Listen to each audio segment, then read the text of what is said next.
আসসালামু আলাইকুম এভরিওয়ান। আজকে আমি আপনাদের সাথে শেয়ার করব আমার ৩ বাবু সকালে ঘুম থেকে উঠে কি করে আর দুপুরে ঘুমাতে যাওয়ার আগ পর্যন্ত থাকছে আজকের এই ব্লগটি। তো ফার্স্টে হচ্ছে তারা ঘুম থেকে উঠে গেছে এখানে সকাল ৯টা ১০টা এরকম। ওরা যে একটানা রাত্রে ঘুমায় সেটা না, অনেকবার উঠে অনেকবার ফর্মুলা খায়, বানাতে হয়, রাত্রে আবার কোলে নিয়ে নিয়ে ঝাঁকিয়ে অনেক সময় ভোর রাত্রেও জেগে থাকতে হয়। তো যাই হোক, ঘুম থেকে উঠে এখানে হচ্ছে আমি শুরুতে ওদেরকে কিছু দিই না খেতে, দুধ। তো ওরা একটু নিজেদের মতো টাইম স্পেন্ড করে। তারপরে ওদেরকে হচ্ছে এখানে আমি বিস্কুট খেতে দিই। এখন অল্প অল্প করে আমি একটু একটু করে বাইরের বিস্কিটটা দিচ্ছি আর কি, এরকম যেরকম এনার্জি প্লাস বিস্কিটটা এরকম মজা করে খাই মাশাল্লাহ।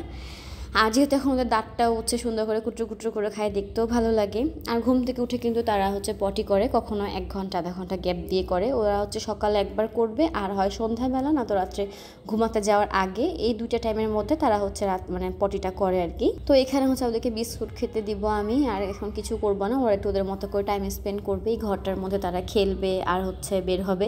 তো এই ঘরটাতে লাগবে অবশ্যই ট্রিপল ফ্যামিলির সাথে নক দিবেন। আর দেখেন মাশাআল্লাহ, তাহান কি সুন্দর করে বিস্কুট খায়, শুধু তাহার না ইলমানও খায়, কিয়ানো খায়।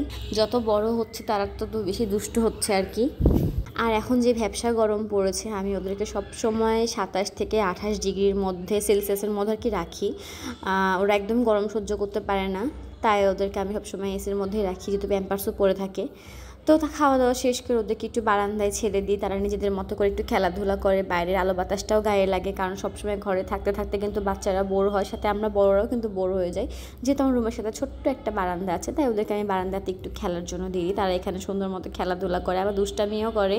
আর যেহেতু ওরা এখন বারান্দাতে আছে আর রুম ফাঁকা, এই সুযোগে হচ্ছে আমি পুরো ঘরটা সুন্দর করে গুছিয়ে নিব।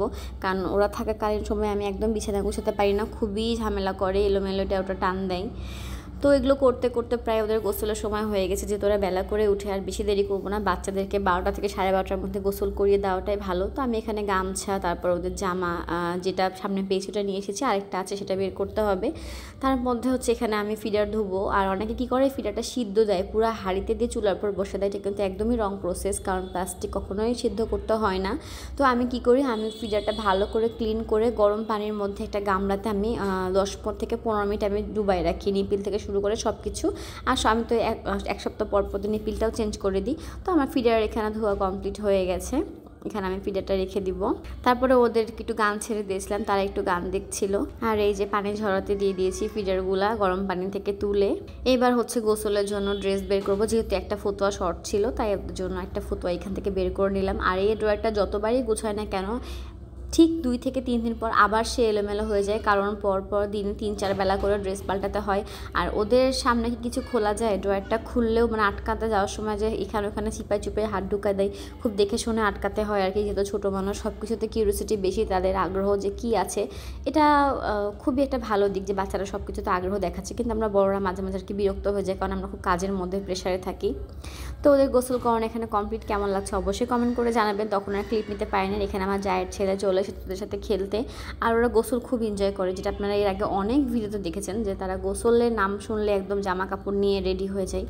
তারপরে হচ্ছে এখন ওদেরকে একটু দুধ খাওয়াবো, কারণ গোসলের পর কিন্তু বাচ্চাদের খিদা লেগে যায়। তাই এখানে ওদের বাবা হচ্ছে ওদের জন্য ফিডার বানাবে।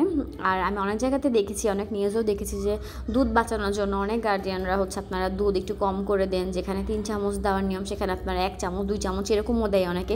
বাট ফর্মুলা কিন্তু এক্স্যাক্ট নিয়মেই বানিয়ে খাওয়াতে হয়, নাহলে কিন্তু বাচ্চার শরীরে অনেক ধরনের ইফেক্ট পড়ে, বাচ্চা অসুস্থ পর্যন্ত হতে পারে।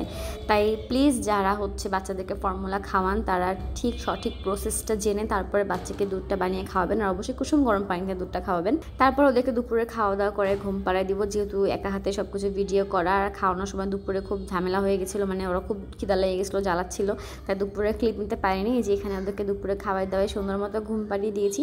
তো আজকে সকাল থেকে সেরকম কিছুই না, নর্মালি এইভাবে আমাদের প্রত্যেকটা দিন যায়। তো আমাদের ছোটোখাটো ব্লগটা কেমন লাগলো অবশ্যই কমেন্ট করে জানাবেন। নেক্সট আপনারা কী সম্পর্কে জানতে চান, ওদের কী রুটিন সম্পর্কে, সেটাও আমাদেরকে জানাবেন। তো আজকে ভিডিওটা এখানে শেষ করছি। সবাইকে আল্লাহ হাফেজ, আসসালামু আলাইকুম।